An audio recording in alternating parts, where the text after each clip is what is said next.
están en el interior de las células para replicarse en diferentes fases y obviamente multiplicarse y contagiar o infectar más células y causar una enfermedad. Es así que hablábamos justamente que los virus tienen especificidad por ciertas células, ¿verdad?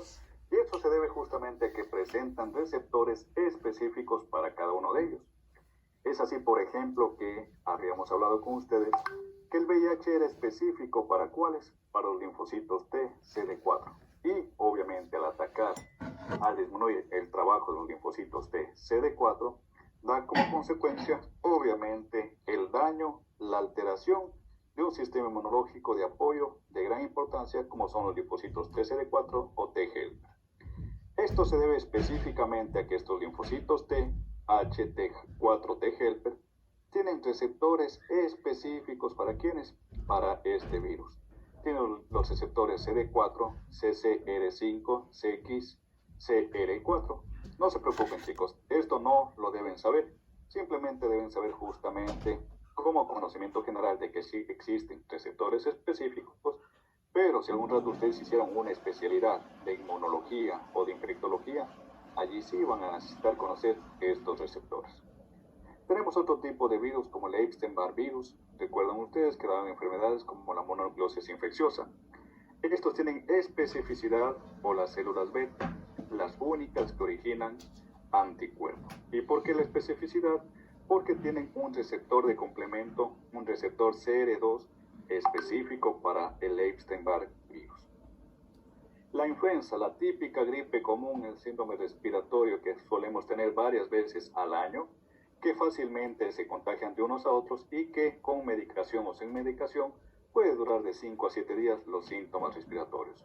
Porque son altamente contagiosos, porque contagiamos fácilmente entre unos o otros, es justamente porque este virus de la influenza tiene una especificidad para muchos tipos de células. Células de las fosas nasales, fosas respiratorias, orofaringe, nasofaringe, vías respiratorias, bronquios, bronquiolos, ¿verdad? Obviamente al tener diferente especificidad es justamente porque se adapta a la glicoforina tipo A. Y la glicoforina es parte fundamental de todas las células de nosotros los seres humanos y por eso justamente la influenza es altamente contagioso, mas no mortal, dependiendo obviamente del tipo de persona al cual le dé este síntoma respiratorio gripal y obviamente la inmunidad que presente estas personas. El rotavirus. Rotavirus van a escuchar bastante, sobre todo en niños en edades infantiles menores a 2 años de edad, el cual típico les van a decir, tiene rotavirus, mi hijo, mi hija, doctor, doctora, es porque presentan diarrea casi amarillenta líquida de gran cantidad y justamente porque este virus, el rotavirus, tiene una especificidad por los enterocitos, células especializadas a nivel del intestino delgado e intestino grueso. Obviamente, si se dañan las células a nivel del intestino grueso, ¿verdad? No hay quien reabsorba líquidos y electrolitos. Por tal motivo, esas sustancias de desechos, las heces fecales, vienen acompañados con gran cantidad de líquidos y electrolitos. Y la principal complicación del rotavirus es justamente la deshidratación. Y al ser niños pequeños, pueden sí existir complicaciones hidroelectrolíticas, principalmente de sodio y de potasio. Rinovirus, también un tipo de virus respiratorio muy común que nos presentan justamente enfermedades o síndromes gripales. Estas vamos a encontrar principalmente en las células de la mucosa nasal que tienen su especificidad. Obviamente pueden llegar ahí esas células, pueden replicarse y posteriormente, ya una vez replicadas estas células, pasar al aparato respiratorio. El poliovirus. El poliovirus en el Ecuador está ya erradicado hace aproximadamente 40 a 45 años de edad el poliovirus, gracias a la utilización de las vacunas contra el poliovirus.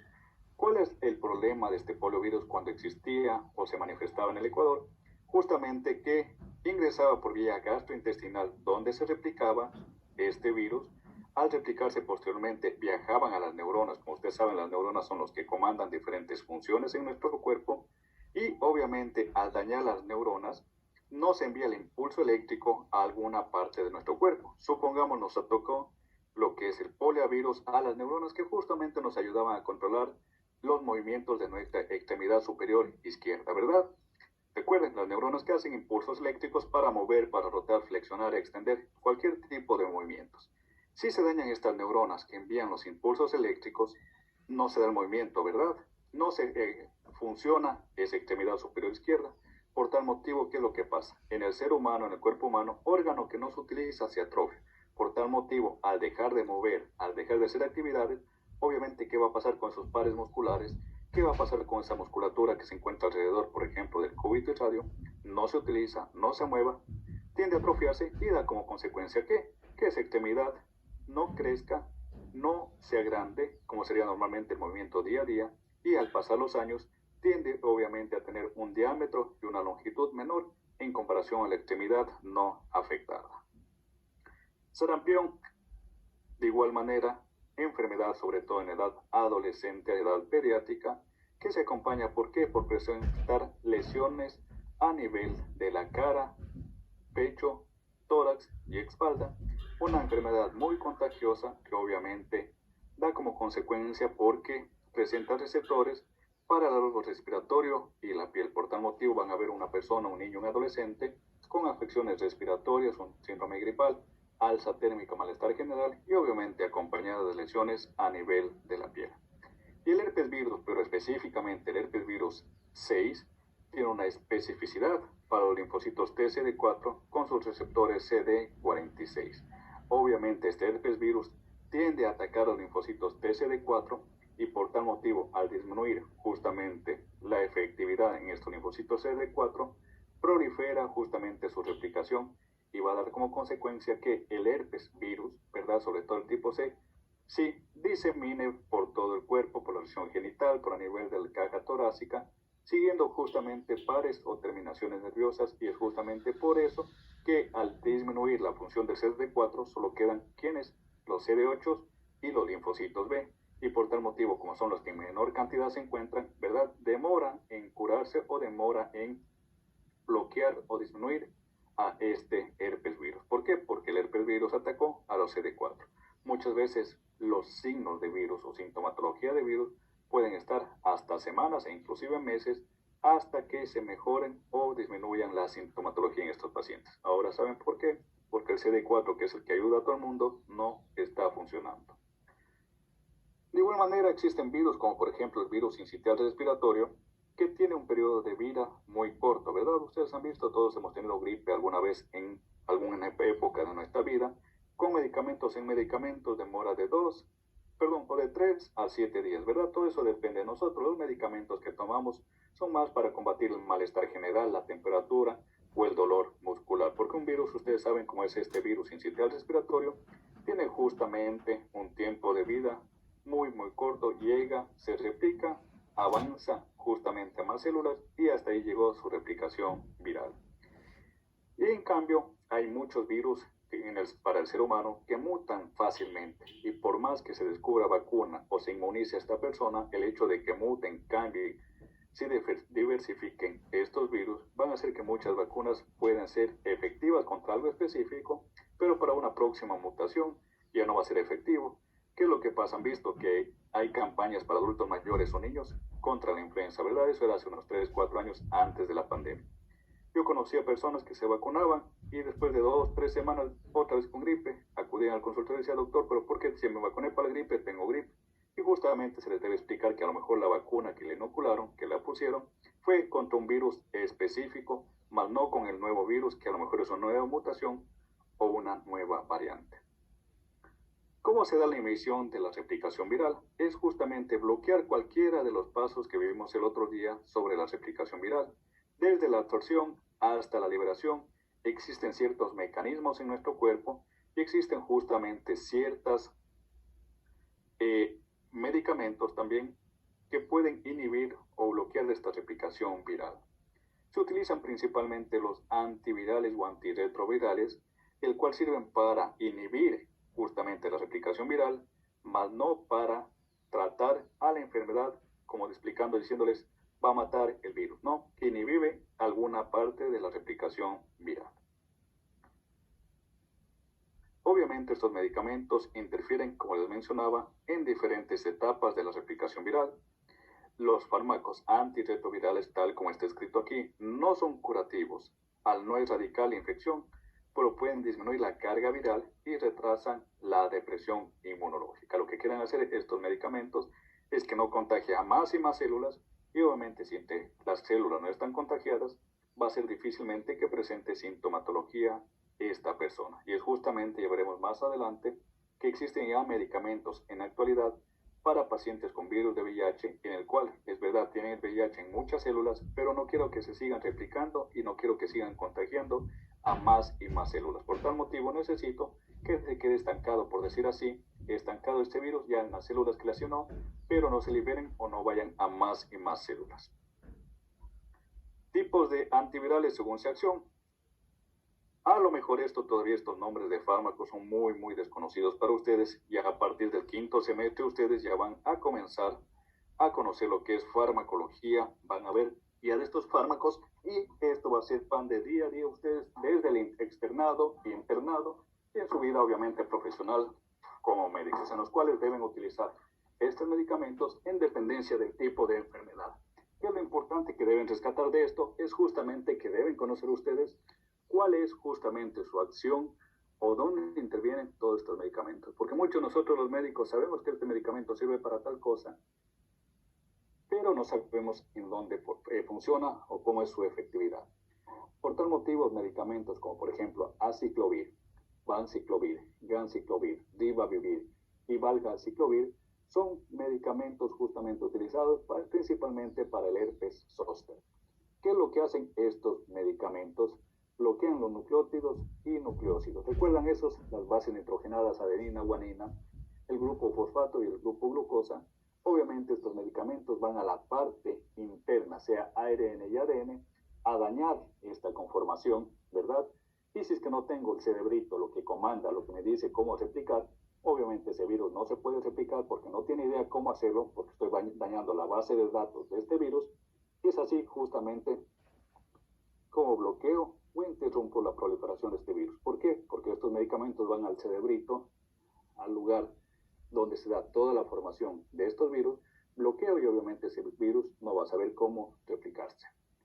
Otro tipo de medicamentos como adefovir, etancavir, lamivudina, que va a ser el pan de día de todos ustedes cuando están en el internado, lamivudina, telvivudina, tenofovir, son justamente medicamentos utilizados para pacientes con VIH y pacientes con hepatitis B. ¿Y cómo funcionan estos? Inhiben la síntesis, ¿verdad? Para que justamente ni se repliquen estos virus ni en el citoplasma ni en el ADN. Otros medicamentos también como oseltamivir, zanamivir y amantadina, que se utiliza en influenza A y influenza B. Obviamente, en el año más o menos, déjenme recordar, año 2009, cuando yo fui interno, hubo la pandemia de igual manera del virus H1N1 o la gripe porcina, no sé si ustedes lo recuerdan, y obviamente éramos nosotros los internos de medicina que nos sacrificaban e nos mandaban a valorar a estos pacientes. El tratamiento que se utilizaba para la H1N1 era el oseltamivir, una tableta cada 12 horas acompañada de otro tipo de antibiótico. ¿Qué es lo que hacían o cómo actúan estos medicamentos? Inhiben el ensamblaje, porque si es que no se vuelven a ensamblar, un virus con su material genético no puede quedar libre y mucho menos se puede enviar al exterior. Por tal motivo necesito que se vuelvan a ensamblar, ¿recuerdan ustedes? Las membranas sobre estos virus. ¿Para qué? Para que conformen nuevamente virus nuevos y enviar al exterior. Pero si no hay membrana, no hay protección.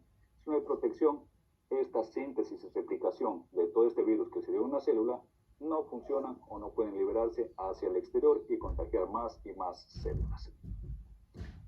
Telapravir, no se preocupen chicos, o sea, deben tener conocimiento más o menos de estos fármacos, cómo interactúan, pero yo les digo, el quinto semestre ya van a ver farmacología y allí se necesitan saberse el nombre y cómo pronunciar cada uno de estos.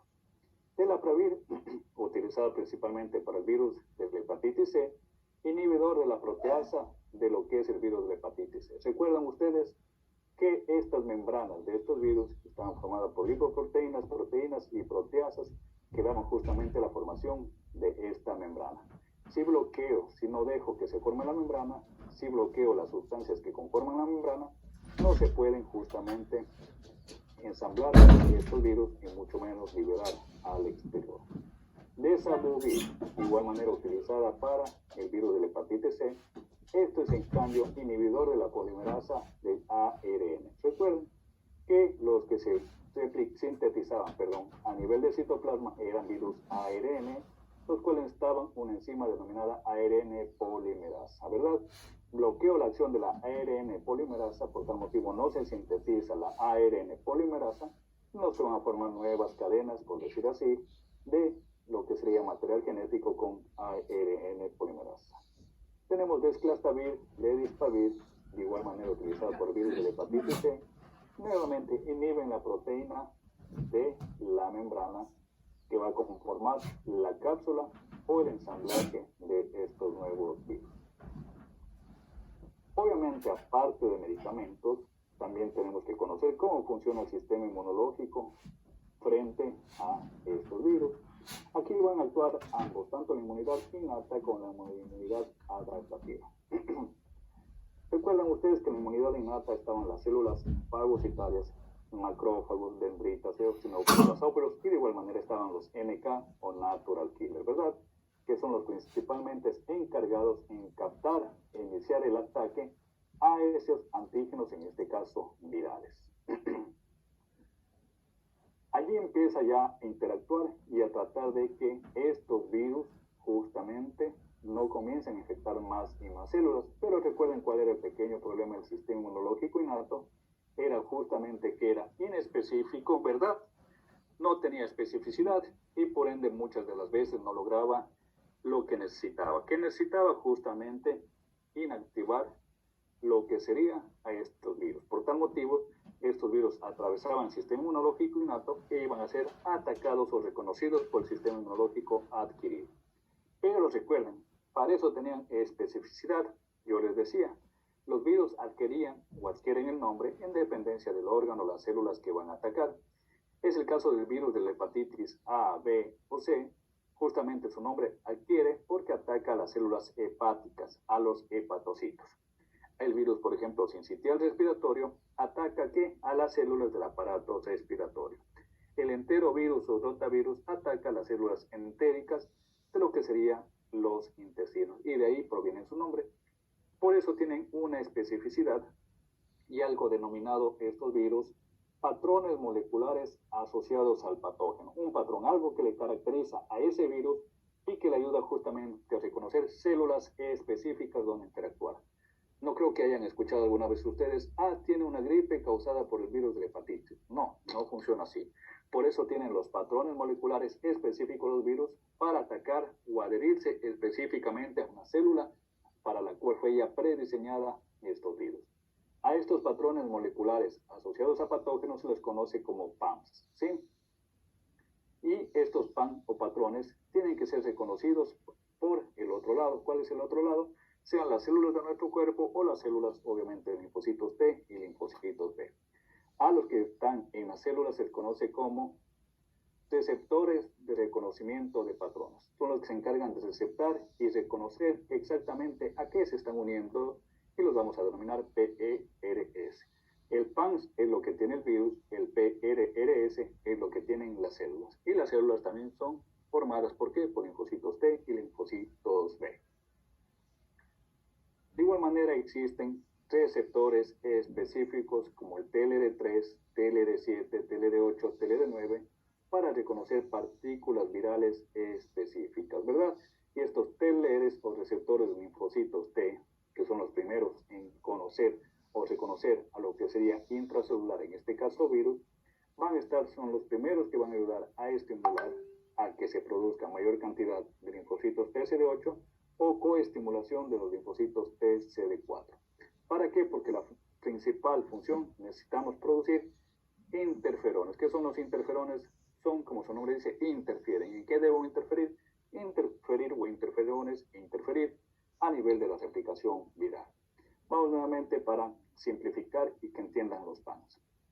Ven, esta nanopartícula, ambos redondas, ambos son virus aquí, ¿verdad? En el gráfico.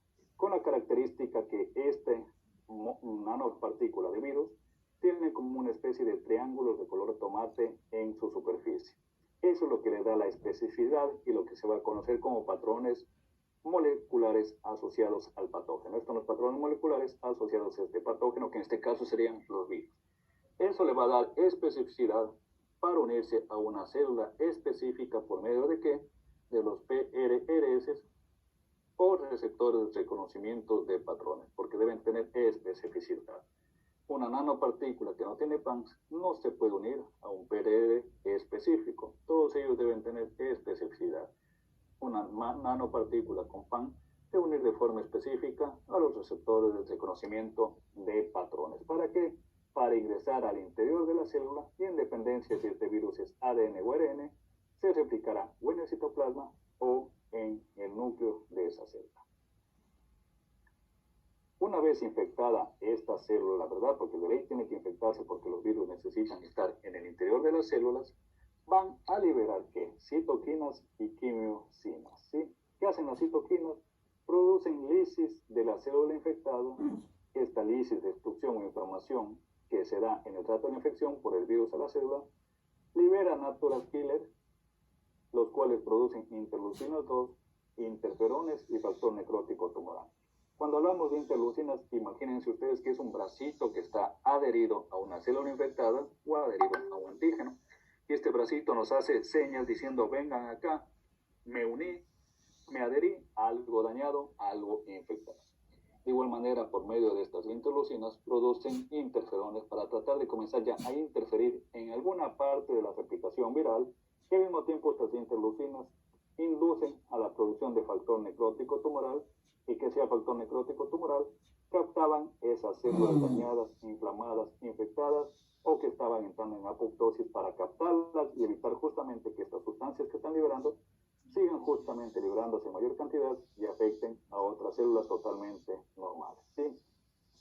Obviamente todo esto está dado por respuesta antiviral por parte de los linfocitos. De igual manera, una célula infectada libera quimioquinas, ¿verdad? Que da como consecuencia que atraigan a las NK o a los natural killers.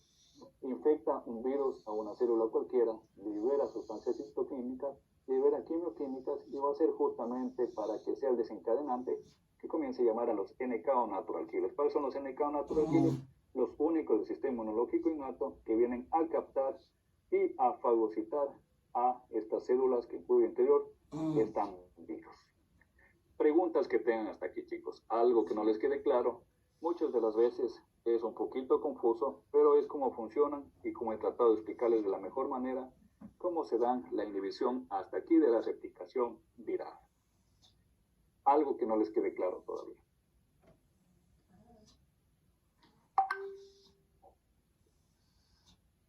Si no, quedemos hasta allí para el día de mañana ver lo que son los receptores tipo TROL o TLRS. El tipo TROL, traducción es justamente